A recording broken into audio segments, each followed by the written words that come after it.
How do you write a critical discussion chapter for your PhD? You have slogged through the data. You've coded, you've themed. You've stared at your transcripts for so long that some of them are haunting your dreams. And now it's time to write the discussion chapter. Welcome to the part of your PhD where you are supposed to critically analyse the findings. But wait, no one actually really tells you what that means. They just say stuff like, be more critical, this is too descriptive, or they just write that really triggering phrase in the comments, so what? So if you're sitting there thinking, am I doing this right? Am I just rambling? Have I just regurgitated my findings? You're in the right place. If we've not met before, hi, I'm Dr. Elizabeth Yardley, and I'm here to help you realise that finishing your PhD isn't about discovering some big secret or cracking some mystery code.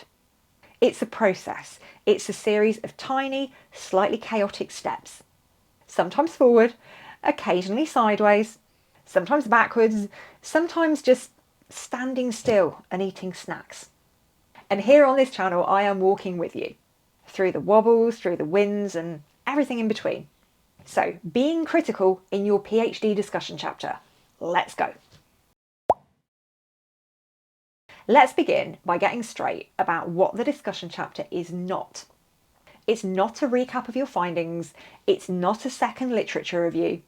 It's not a random stream of consciousness where you throw in the occasional quote and just hope for the best. And if your current draft includes things like this, participants felt sad. Smith 2018 also found that participants felt sad.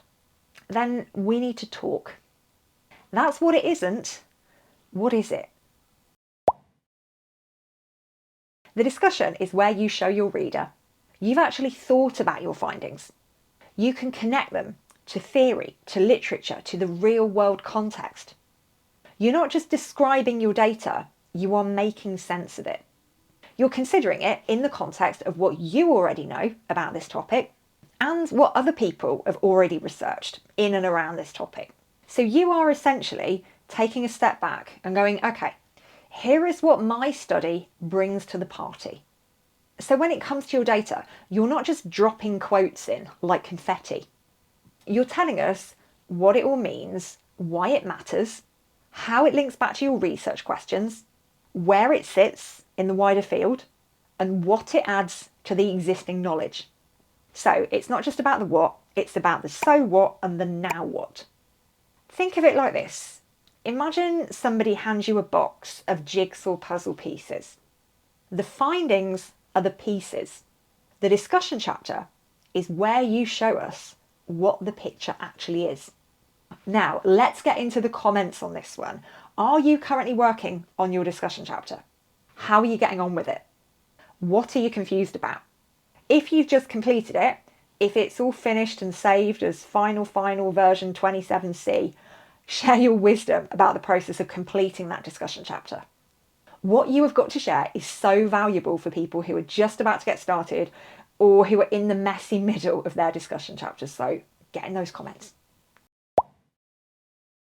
A really important part of the discussion chapter is situating your findings in the literature. But one of the classic mistakes that people make is simply to say, this supports the literature. So let's say that one of your findings is that your participants feel isolated. You write, this supports Jones 2020, who also found that participants felt isolated. Okay, and? That is description. That is like saying, this is similar, yay. You're not really analysing here, you're just matching socks. Try this instead. Participants' experiences of isolation were closely linked to institutional structures that prioritise performance over well-being, a dynamic also identified by Jones 2020. However, this study extends that work by highlighting how isolation was internalised as shame, especially among early career professionals. Now we're talking. Let's look at another example. Your finding is that your participants felt that they couldn't speak up in meetings.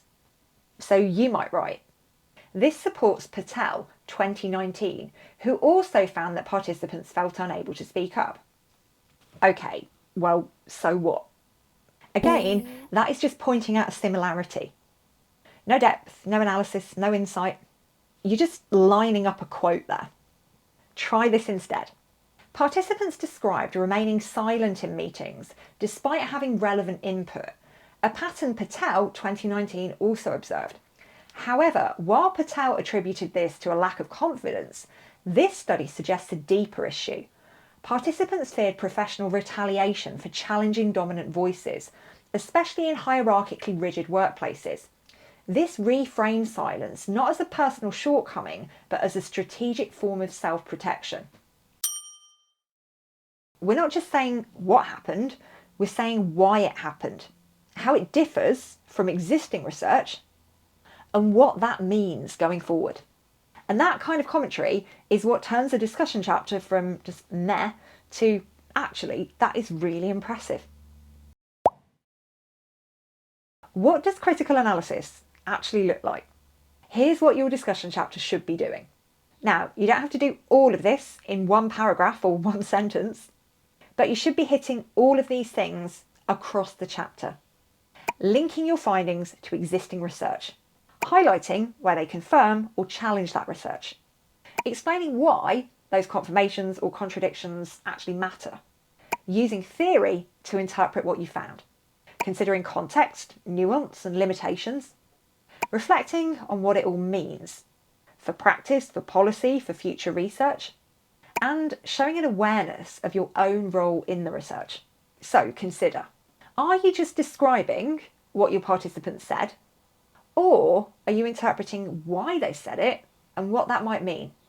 And if your examiner said to you, so what, why does this matter? Would that paragraph hold up? And what would someone with the opposite viewpoint to you say about your findings? Someone who's got a different perspective or comes at it through a different paradigm. Can you preempt that and respond to it? For example, this paragraph here hits all of those things, so feel free to screenshot it, print it off, scribble all over it, whatever works.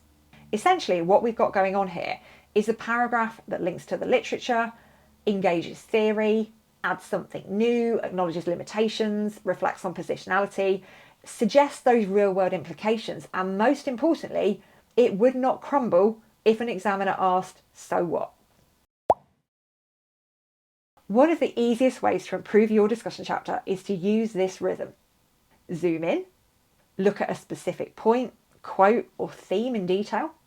Zoom out, connect it to literature, theory or social context. Here's an example. When a participant said, I just kept my mouth shut, this wasn't simply a sign of disengagement. It reflects a deeper form of internalised compliance. This aligns with Foucault's concept of disciplinary power, where individuals police themselves to avoid external punishment. You're not just saying they shut up, they didn't say anything. You're saying that's what happened, and this is what that reveals about power, about control, and about identity. That is critical. Handle your limitations like a pro. When it comes to limitations, here's what not to do. This study had limitations because the sample size was small and only included women. Sorry. And I know that very few of you are actually apologising in your writing, like saying sorry, but you are writing as if you are. And that does not come across very well to your examiner. Your study can't do everything, okay?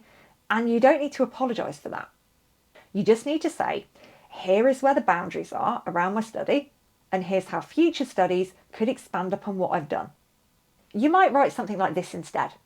While the sample was limited to women, this focus allowed for an in-depth exploration of gendered experiences. However, future research could expand this scope to explore comparative experiences across gender identities. You're not apologising here. You're showing a critical awareness, and that is absolutely crucial. When it comes to critical analysis, you are not bad at being critical. You're just not used to doing it out loud in academic writing because nobody ever teaches us how to do this stuff. But the truth is, you already do critical analysis in your life as a student, as a scholar, as an academic. When you read a paper and you roll your eyes at the fact that the author hasn't considered X, Y, or Z, or that they've completely misinterpreted this context, that is critical. When you say, well, yeah, fair enough, but that doesn't apply to my context, that's critical. When you make a case for why your research matters, that's critical. You've likely already got these skills. You just need to put them on the screen. If you like this video, there's another one appearing on your screen right now that you might find helpful. It's about how to prepare for your PhD Viva and not lose your mind in doing so. Viva, also known as a thesis defence. In it, I talk about some surprising things that you absolutely should be doing that you might not have thought about yet, and some of the things that you should absolutely not do in a Viva or thesis defence. So go and check that out. I'll see you in there.